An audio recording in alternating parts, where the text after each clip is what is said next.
entire time, and just, so I guess this is a two-parter now because it kind of stopped recording on me. But this is a two-parter. So welcome to part 2. Just things were really hard, and I would see him in a dream, just him walking towards me, and then I would go to hug him, and just like a ghost, he would dissipate and just disappear. I would wake up in tears and cold sweat every day. And even though I worked so hard on growing my hair, for like 4 years, I worked so hard on it. My hair was healthy, it was thick, it was the best my hair had ever been. And I used to be so proud of it. And I remember looking in the mirror and thinking, I hate my hair because of the fact that he loved it. He liked my hair, and because he liked my hair, I hated it. And I couldn't wait to chop it all off when I got home, but I didn't want to chop it all off because my hair was my pride. My hair was my pride. My hair was my comfort zone. And he took that away from me,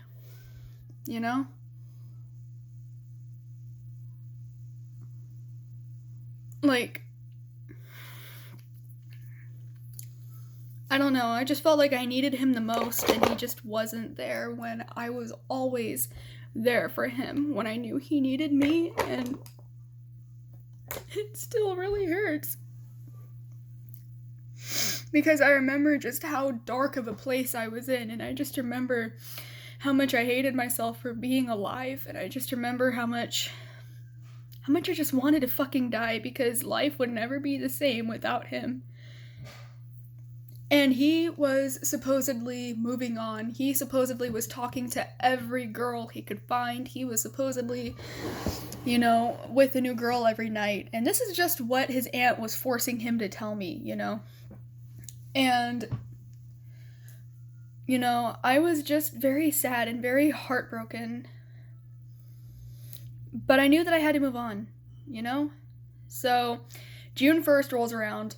I know I'm going home tomorrow. I am happy. There was this nurse. She was extremely nice to me. June 1st rolls around. I am the happiest I could ever be. I went from crying every day of my life, even when I wasn't crying, my face is red and swollen and puffy because of how much I have cried over what happened on May 28th, and just the fact that I was in there, and the fact that I wanted to go home, and it was a very emotional month and week for me.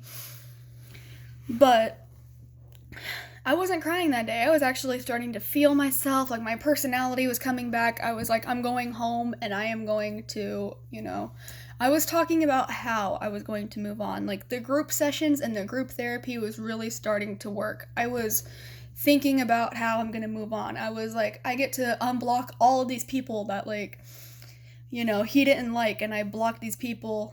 He didn't like my friend that from high school that I had to block, even though he's gay. I had to block my friend Crystal because he dated her and didn't like her. I had to unblock so many people, and I know in the comments you're gonna be he sounds controlling. This is the past. This is the past. This is who he was before. Before he was controlling. Was. He didn't even, and it wasn't even him himself. It was just more his behaviors, because he never really had a good male figure in his life. And all the male people in his life that would kind of come around, his aunts and stuff, they were all controlling. So he was just repeating behavior that he was taught. But now that he has his actual biological father in his life, he is learning how to be a good man, and he has come so far, and I'm so proud of him. And it's not even funny how proud of him I am. He just doesn't understand that at all, and I could tell him, I am so proud of you, until I am blue in the face, and he just won't see it, and he just won't understand, like, how proud of him I am, and how much, and just how grateful I am that I stood by his side the entire time and just watched him change into this new person.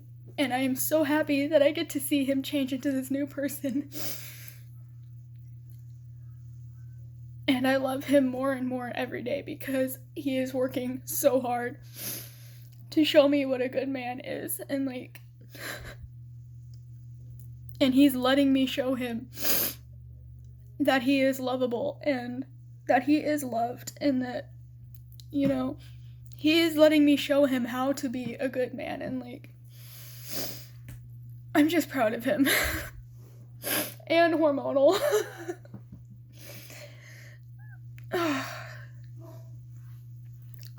Come on, this is like $20 mascara, man. He's worth it. Anyway, so June 1st, I was not crying until, and this is where I think God was with me the entire time that we have been together, and just the entire time that I was in this really, really dark place. I just know for a fact that God was with me this entire time. So it's late. Everybody else is in bed. I don't want to be alone with my thoughts, and I know that I won't be able to sleep. So I get this big box of Jenga, and I'm going to start stacking the blocks until they tell me that it's lights out, you know? And something tells me, pay really close attention to the blocks. I pick a block up, January 11th, 2020 pops up. That is the first day that Nathaniel started talking to me. I just figured maybe somebody like got here on this date or whatever and was getting released or whatever. So I didn't think anything of it. But then I saw January 28th, 2020, which is the day we started dating. I start bawling because I saw January 28th on 3 more blocks. 128-2020, 128-2020, 128-2020. And then May 28th appears. And this is not made up at all. May 28th, 2020 appears. June 1st, 2020. I feel like that was God's message, and I feel like God was saying, just hold on, like it's gonna get better, just wait, you know? I feel like that was him saying, just wait, come on, like just wait. That was God foreshadowing. I feel like he was just like, everything will be fine, just wait. And I start crying, and then, you know, this nurse comes in. She was really sweet. She was just like, hey, it's lights out, sweetie. It's time to go lay down and go to bed. You don't have to go to bed. You just have to lay down. And she's like, what's wrong? And then I showed her the block. I said, this is the date that my ex and I started dating. And she's like, is that the little boy you talked to over the phone? And yes, he's a little boy because what he did to you. And I'm like, mm-hmm. And she's like, okay, well, let's go to your room, okay? And she walks me to my room, and then she tells the people that she was working with, I will be right back. And even though she has charts to do, I will never forget this lady, like, at all. She had charts to do. She had things to fill out. She had better things to do. And she still went into my room with me and sat with me until I fell asleep.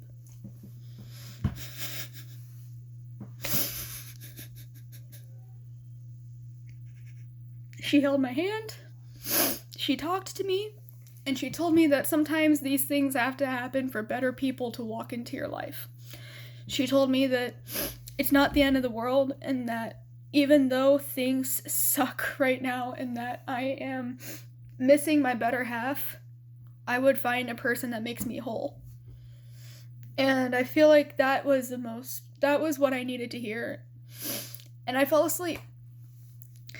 And the next morning I woke up, and she was the one that was handing me my breakfast. And she was the one that was giving me my pills. And she was the one telling me that I get to go home today. And I was like, oh yeah, I get to go home. Like, I was so excited. Nathaniel called, and he was like, hey, I really miss you. And I'm so glad that he did, but at the time I was like, really? Like, I'm trying to be happy and not think about you, and then you call, you know? And that's when I realized I could never not think about him. There is not a day in my life that I don't think about him, whether I want to or not. Like, whether I'm really hurt or heartbroken or whatever, I'm always thinking about him, even if I don't want to. And he was like, I really miss you. I'm glad you're going home today. Like, maybe we could talk. And I'm like, yeah, maybe we could. Like, you know? Turns out we could not talk because I decided to give my phone up because I was going to buy a new phone. Because of the fact that my stepmom and my dad wanted to spy on me. And I said, fuck that. Because I knew that Nathaniel was probably going to come back into my life. And I already promised Brandy, my stepmom, that if he tried coming back into my life and I started falling, I would recommit myself. Also, mainly because I signed a contract from the doctor that said legally, which it's not really legal at all. Like, he just kind of typed up this on a Word document, printed it, and laminated it, and had me sign it, and now it's suddenly legally binding. I love that. So, me just wanting to go home, I pretended like I was stupid, and I was just like, okay, whatever, and then I signed it. But it basically said that if I talked to Nathaniel and started having feelings for Nathaniel, and Nathaniel and I started dating, I was by law required to go back. No. No. Unless it actually was legally binding and I've been breaking the law for quite some time now. But, you know, freaking... Anyway, so I gave my phone up, bought a new one. Then I went to Walgreens to go get my meds. Nathaniel called while I was on my way to Walgreens, and then I had to hang up, and Brandy was like, who was that? And I was like, I don't know. It's my friend from Job Corps. She wants to talk. I just hung up, and I told her that I would call her back in Walgreens. Because it was on Hangouts. He called me on Hangouts. So I get out of the car, and I'm like, I'll pick up my meds. It's fine. You don't need to come with me. It's fine. So, and she's like, are you sure? Like, you've never gone into Walgreens to pick up your meds by yourself? I'm like, I'm an adult. I got this. She's like, okay. I answered Nathaniel. I was like, hey, what's up? And he's like, I just wanted to see how you were doing. And I'm like, I'm heartbroken. I'm trying my best to be okay, you know? And then I told him, I was like, I have a bone to pick with you. And he said, why is that? And I said, because every time I try to move on, every time I try to be okay, and I try to tell myself I will start being okay, you pop back up. Making me fall for you all over again, just to break my heart all over again. And his response to this was, again, what his aunt forced him to say, but I didn't see that at the time. I didn't know that. But he looked at me and he goes, I just don't love you anymore.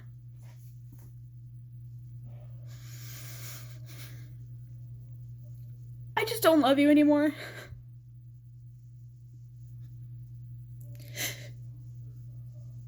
And I looked at him and I was like, so this was all just a game to you? And he goes, no. And then I said, so how long have you not had feelings for me?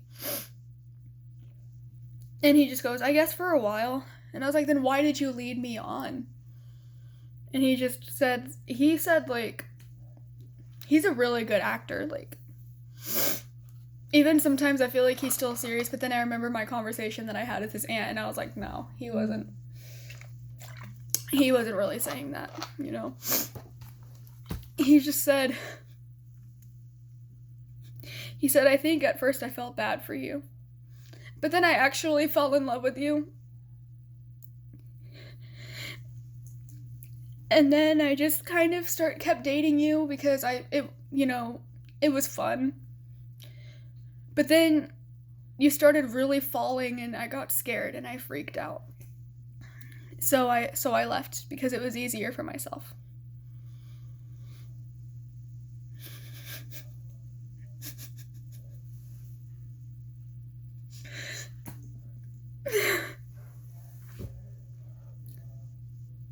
And then,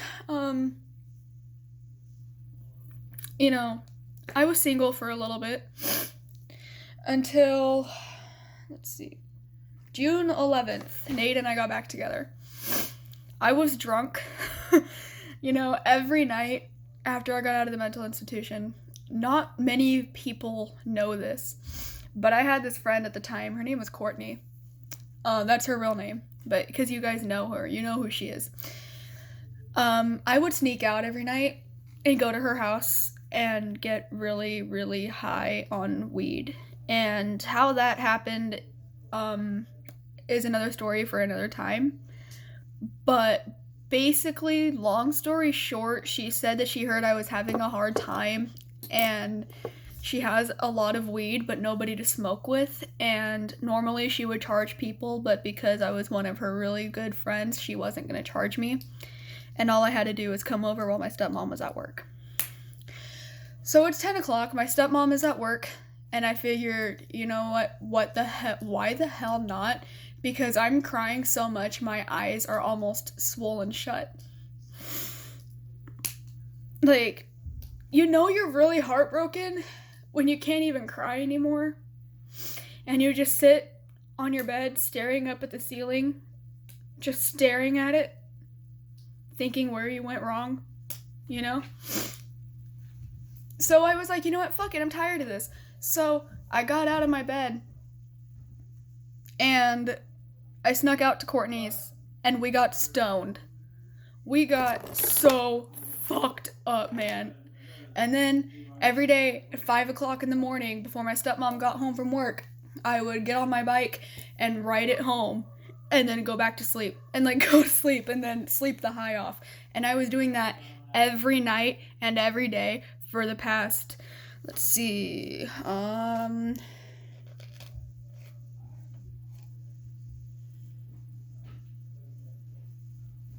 until July 28th. So from from August 3rd all the way up to July 11th, every night for the past month or so, I would get really stoned because of how sad I was. Even when Nathaniel and I were back together, I was already hooked on it, and I was just hooked with the feeling of being high. So there were some days when Nathaniel and I were together where I felt like I was okay. Like July 11th, we got back together, and I was drunk, and I told him, I was like, I'm getting high every night, by the way. I was like, I'm getting high. And he's like, really? And I was like, yeah. And then he goes, you do know I still love you, right? I just had to break up with you. I was forced to. I'm sorry. And I was like, okay. And he goes, so I'm gonna take you back now, but this has to stop. Okay. I love you. I love you too. Good night. And that's how we got back together after that. I still got high. Sorry. Because I just had a feeling that it wasn't gonna last, I just had a feeling that he just kind of took me back because he just felt bad, And that night I didn't get high because I was drunk, but the next night I got high because I was hungover. And then July 16th, we broke up again because he was forced to again, because his aunt found out that we were back together, because the entire time, whenever he got back together with me, he was hiding it. And then he had to break up with me again because they found out and they threatened him again. There was even one night where his aunt did call the cops because she pissed him off, because he pissed her off. Because he's Nathaniel and his aunt is his aunt, every little thing pisses her off. And she called the cops. And he broke up with me again because he kind of, like I said, he was forced to. But again, he couldn't tell me that. He just had to come up with a different excuse every time. So I'm over here thinking it's me and thinking that he doesn't love me, but he just can't let me go. So I sent him a message, actually, that I still have. I was like, can I ask you a question? And he said yes. And I was like, I feel like you're over me, but you're not over my heart. Like, I feel like you're over me as a person. Like, you just don't want me anymore. But you knew how much I loved you, and you feel guilty about that. So you let me go, but you can't let my heart go. You know? Like, my heart is still yours, whether I want it to be or not. And, like, I'm always going to be a part of you. But I feel like if you want to let me go, you just need to let me go entirely. You know? And because of that, he blocked me. And he blocked me on everything. So then July 29th, we usually go on vacation to Galveston, Texas. Galveston, Texas. Fuck my life. I did not mean to say that with an accent. The only reason why I said it again is because I said it too fast and I didn't understand myself. I hate myself. Anyway, we always go on vacation to Texas. And I got kicked out while I was on vacation. Because I found this dude that wanted to show me around, basically. And I was single at the time, so I said, fuck it. All right. I did not know this man for who he really was. I just kind of went on a date because I needed to distract myself from what was going on in my life. And my stepmom told me that I could just stay there. And I kind of moved into that man's house without knowing that I would survive domestic violence. Nathaniel got back together with me that night. I broke up with the man because he hit me for the first time. And I broke up with him. And then Nathaniel got back together with me. But the man didn't let me break up with him. I considered it like I was single. I considered it I'm single. He is single too. He just doesn't want to be, so he claims I'm his girlfriend even though I'm not. I broke up with him. He won't let me. You know, every time I said I want to break up, he would hit me. So I would have to just pretend like we were in a relationship so that I didn't get beat. But one day Nathaniel and I were video chatting and there was this cut on my lip. And he was like, where'd you get that? And I said, you know how I pick my lips when I'm anxious? Yeah, I picked my lip really hard and I started bleeding and everything. That is not what happened. What actually happened was he assumed I was cheating on him just because I was on my phone a lot and he busted my lip. And I had to lie to a lot of people. I had to lie to everyone. I had to lie to my family about why I wasn't answering my phone a lot. I had to lie to my best friend that is out there. I had to lie to him a lot. I had to lie to my aunt. You know, I was actually asked, is he abusive? And I had to say no, because I never knew if he was in the other room listening. Even when he was at work, I was petrified of saying yes, because I was scared that he would somehow find out that I said yes.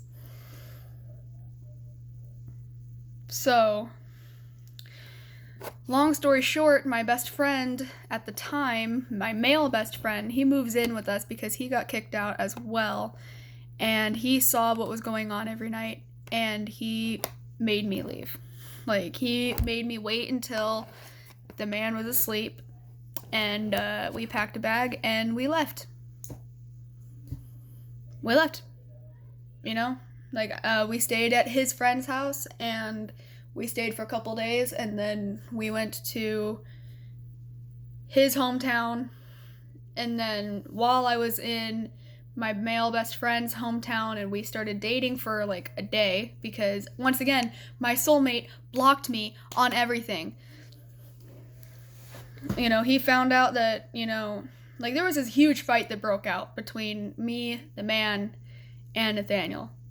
And what happened was the man took my phone and pretended to be me and told Nathaniel that I've been done with him for a while and you know who was my boyfriend.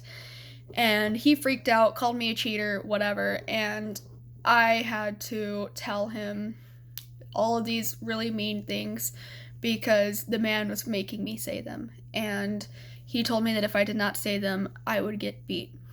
And because I was scared, I told him all those horrible things he made me tell him. And when he hung up on me and blocked me, he actually did hurt me really bad.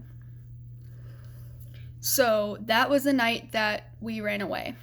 And my male best friend at the time and I became a thing. Like, we became like an item because I was blocked on everything from my soulmate, and I thought he was actually done this time, like for real done. So I tried to move on with him. And then August 21st, well, actually August 20th, his family called me, and they were like, where do you live? Where is the place that you are that we can pick you up? And I was like, are you serious? And they said, yes. Nathaniel was just talking about you. He was talking about you being homeless and living in an RV with people that you don't even know. It's not a good situation. We don't feel comfortable with that. And this is how we met Bob and Karen. This is how I met Bob and Karen. This is how they took me in.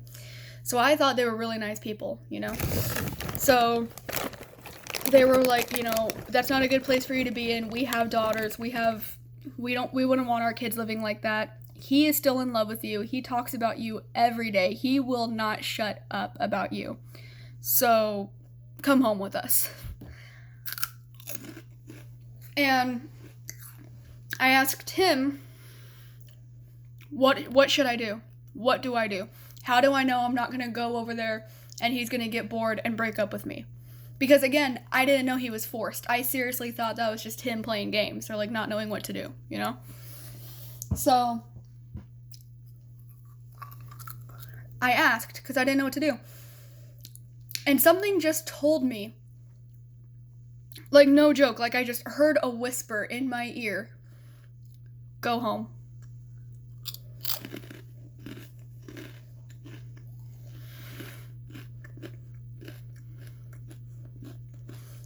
So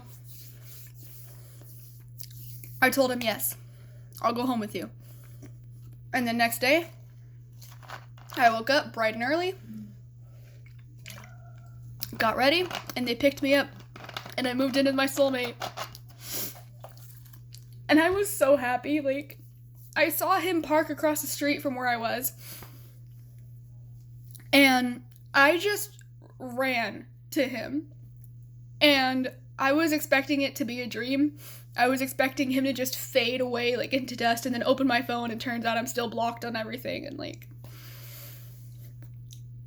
But he actually opened his arms and caught me and picked me up and spun me around and just held me, and it was amazing, and, like, I think about it every day.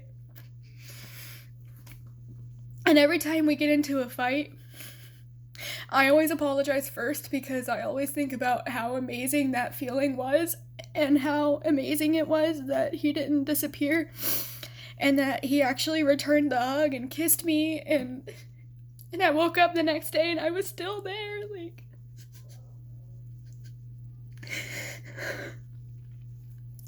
It was amazing. Like, I love him so much. Like, you don't understand. And then that day we got into everything about how, why he broke up with me all those times. The fact that he was threatened jail time and he would rather talk to me 3 times a day or 4 times a day rather than the 1 time a day that they are allowed in the Abilene jail. Because he looked it up. He said, well, I mean, at least I would be out of my aunt's house and I would still have her as my girlfriend, But then he looked it up and he realized that he would only get to talk to me once a day on good behavior. And knowing how short of a fuse he has, he would not be able to talk to me once a day. He would only be able to talk to me maybe once a week or whatever, at least, or at most with how he behaves. So he was like, I would have wanted to talk to you every day. That's why I kept breaking up with you all those times. It's because I would rather break up with you and hurt you a little bit than hurt you all the time by you finding out I'm in jail and not being able to talk to me as often as you normally were. And that made so much more sense. Like, I gave him a hug and I cried and I was like, I'm so sorry that I believed that you were actually just done with me and that you didn't love me, and I'm sorry, you know. I'm sorry for how much mad shit I talked about you. Like, I talked mad shit whenever I'm hurt or upset, no matter who you are, I talk mad shit. Like, that's just my method of trying to move on, is I talk shit, you know. So he started laughing. He's like, that's okay, I talk shit about you too. He was just like, oh, that's okay, I talked shit about you too. But we're here now, and like, I'm back home and he's here and we get to go to bed together every night. And I remember just laying in bed at night crying my eyes out because he wasn't next to me, and now he's next to me every night, and now we watch movies together every night. Even if I don't pick the movie and I don't like the movie, I still watch it because I know that it's better than not watching the movie and just being by myself.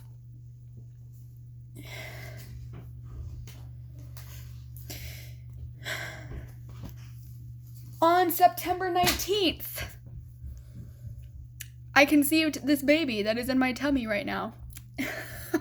And I guess, like, I should have checked my app sooner because of the fact that we were going at it like jackrabbits and we were having sex every night for the past 2 months that we were together.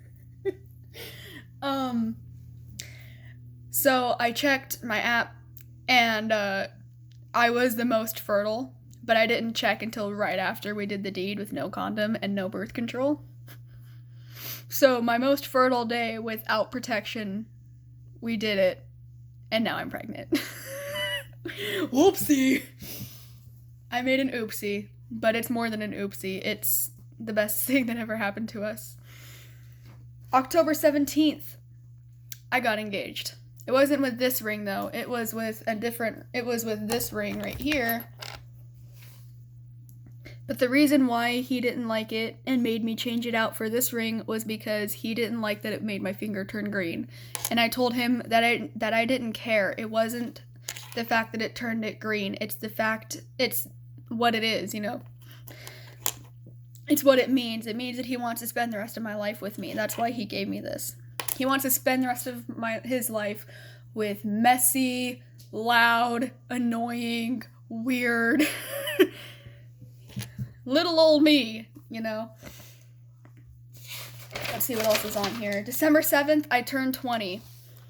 December 23rd, I saw my baby on a sonogram. And on December 24th, I opened baby stuff and made it official that I am officially expecting a baby.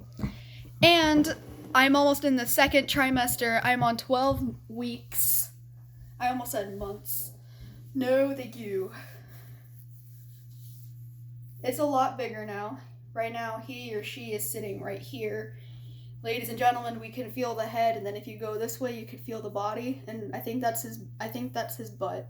I'm not sure. But, this is definitely the head, or the butt. But it's just all right here, but I can feel him the most right here. I keep saying him because everybody else is saying male pronouns because they really want it to be a male. But... I don't know. I have a really strong feeling that it might be a boy, but I don't know. I'm trying to be like, I want to be surprised because I want, you know, you could see it if I like stand up straight and suck in. Like you could really see that the bump is like right here. But what I'm trying to do is like, I want to be surprised because I want to have a gender reveal party. I want to have a gender reveal party / baby shower. Like, I was going to do the confetti balloons. I don't know. He doesn't want to be surprised, so he's going to find out in the sonogram. Like, he's going to go outside, and the doctor will tell him what it is. And then I told him, I was like, well, that's kind of going to give it away, too, because if you're smiling like an idiot, I'll know it's a boy. Because he wants a boy, but